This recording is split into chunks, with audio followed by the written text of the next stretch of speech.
அனைவருக்கும் வணக்கம். இன்றைய யோகா பக்கமா பார்க்கக்கூடியது தோள்பட்டை பயிற்சிகளை பார்த்துட்டு இருக்கோம். அதுல பகுதி 2.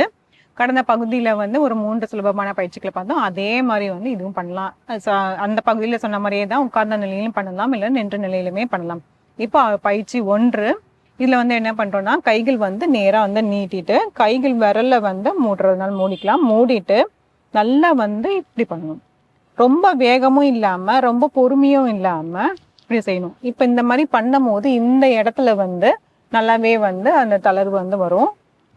2 3 4 5 6 தளர்த்திக்கலாம். அப்படியே கை நல்லா நேரா ஆக்கிட்டே அப்படியே இப்படி வரணும். இந்த மாதிரியே வர மாதிரி இன்னும் வச்சுக்கலாம். இன்னும் ஒரு முறை செஞ்சிடலாம். 1 2 3 4 5 6 தளர்த்திக்கலாம். அடுத்தது பயிற்சி 2. அதுவும் என்ன பண்ணணும்னா, தோள்பட்டை நல்லா மேலே தூக்கி அப்படியே பின்னாடி கொண்டு போகிறோம். பின்னாடி இருந்து அப்படியே தூக்கிட்டு இப்படி கொண்டு வர போகிறோம். இதெல்லாம் ரொம்ப சுலபமானதாக இருக்கும். பண்ண பார்த்தீங்கன்னா நம்மளோட இந்த தோள்பட்டையில் இருக்க அந்த வலியா இருந்தாலும் சரி, இல்லை இந்த ஃப்ரோசன் ஷோல்டர்ஸ்ன்னு சொல்லுவாங்க, அதாவது அப்படியே பிடிச்சிருக்க மாதிரி இருக்கும். ஸோ இப்போ அவங்களுக்குலாம் இது ரொம்பவே நல்லா இருக்கும்.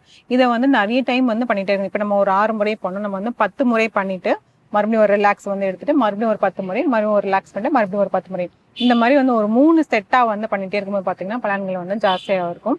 வலி இருக்கும் போது பண்ணும்போது கொஞ்சம் கஷ்டமா இருக்க மாதிரி இருக்கும். அதனால கொஞ்சம் பொறுமையா பண்ணிட்டோம்னா ஈஸியாக இருக்கும். ஏன்னா எல்லாமே சுலபமான பயிற்சிகள் தான்.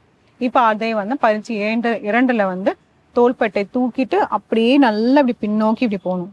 போகும்போது இந்த இடத்துல நல்லாவே இழுவும் தன்மை ஏற்படும். இந்த கழுத்துக்கும் இந்த தோள்பட்டைக்குமே நிறைய சம்பந்தம் இருக்கு. ஸோ தோள்பட்டை வலி இருந்தாலுமே கழுத்து வலிக்கிற மாதிரி இருக்கும், கழுத்து வலி வந்தாலே தோள்பட்டை வலிக்கிற மாதிரி இருக்கும். ஸோ ரெண்டுத்துக்குமே சேர்ந்துதான் நம்ம இந்த பண்றோம். அடுத்தது மறுபடியும் பின்னாடி இருந்து முன்னாடி கொண்டு வரும். நல்லா தூக்கிட்டு பின்னாடி இருந்து தூக்கிட்டு அப்படியே முன்னாடி கொண்டு வரும்.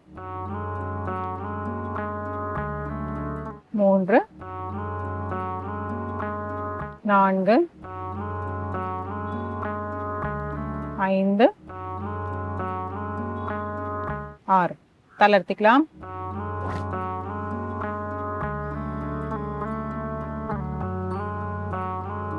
அடுத்தது பயிற்சி 3. இதுல கைகள் நேரா தூக்கிட்டு அப்படியே இந்த பக்கம் எடுத்துக்க போறோம். இந்த பக்கம் திரும்பும் போது ஒரு பாதி கைகள் வைத்திருந்தாலே போதும். இதுல ஒரு செஸ்ட் அளவுக்கு இந்த கை ஃபுல்லா திரும்பணும். மறுபடியும் சென்டர்ல அதுக்கப்புறம் இப்படி லெஃப்ட்.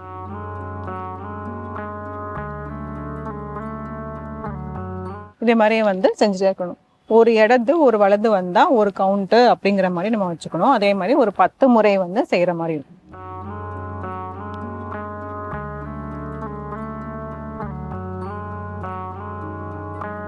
தளர்த்திக்கலாம்.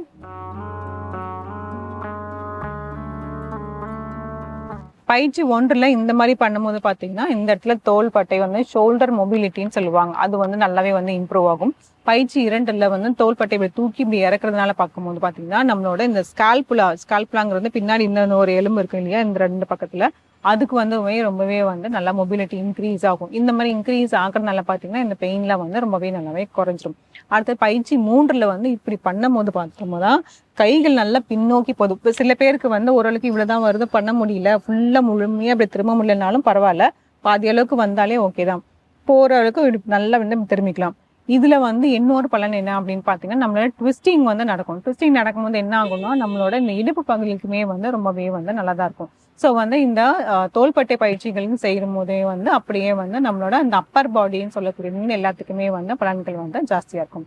இன்னொன்னுனா ஷோல்டர் பெயின் வரத்துக்கு ஒரு சில காரணங்கள்லாம் இருக்கு. அதாவது ரொம்ப நேரம் அப்படியே உட்கார்ந்துட்டே இருக்கிறதுனால, அதாவது சிஸ்டம்ல ஒர்க் பண்றதா இருந்தாலும் சரி, இல்லைன்னா ரொம்ப நேரம் அப்படியே உட்கார்ந்து வேலை செய்யற இந்த பஸ் ஓட்டுறதோ இல்லை அந்த மாதிரி இந்த எல்லாமே இருந்துச்சுன்னா இந்த ஷோல்டர் பெயின் வர பார்த்தோம்னா எல்லாமே இந்த கழுத்து வலியும் வந்துடும், ஷோல்டர் பெயின் வந்துடும். அதுக்கப்புறம் இங்கே பேக் மசில் சொல்லுவாங்க, இந்த அப்பர் பேக்குன்னுவாங்க, அந்த வலியும் வர மாதிரி இருக்கும். நடுமுதுகு, அப்புறமேட்டு இங்கே லோவர் பேக் பெயின், இது எல்லாமே இன்டர் கனெக்டட். ஒரு வலி வந்தனா எல்லாமே தொடர்ந்து அப்படி வந்துட்டே இருக்கும். ஸோ இந்த சுலபமான பயிற்சிகள்லாம் செய்யும் போது எல்லா வலியுமே இதாகும். அதே மாதிரி இன்னும் ஒரு இது பார்த்தோன்னா நம்ம தூங்கும் போது கைகளை வந்து நல்லா மேல் நோக்கி எப்பயுமே சில பேர் வந்து நம்ம இப்படி பண்ணுவோம்னா படுத்துட்டு கையை வந்து நல்லா தலை மேலே இப்படி வச்சுட்டு படுப்போம். ரொம்ப நேரம் அதுமாதிரி படுக்கும்போது தூக்கி வச்சு படுக்கும் போது இந்த தோள்பட்டை வலி வந்து ஜாஸ்தியாக இருந்தோம். அதே மாதிரி இப்படி வச்சுட்டும் படுக்கிறோம். இப்படி வச்சுட்டும் படுக்கும் போதும் இந்த இடத்துல இப்படி ரொட்டேஷன் ஆகுது.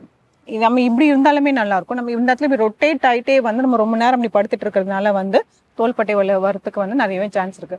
ஸோ கைகளில் வந்து நம்மளோட உடம்பு பக்கவாட்டில் வச்சுட்டு அப்படியே வந்து தூங்கினமா ரொம்பவே நல்லா இருக்கும். ஏன் சில பேருக்கு இந்த ஹேபிட் வந்ததுனாலே வந்து அதனாலேயே வந்து ஷோல்டர் பெயின் வந்து ஜாஸ்தியாக இருக்கும். ஸோ இந்த சுலபமான பயிற்சிகள்லாம் வந்து முயற்சி செஞ்சு பாருங்க. மீண்டும் அடுத்த பகுதியில் சந்திக்கும்.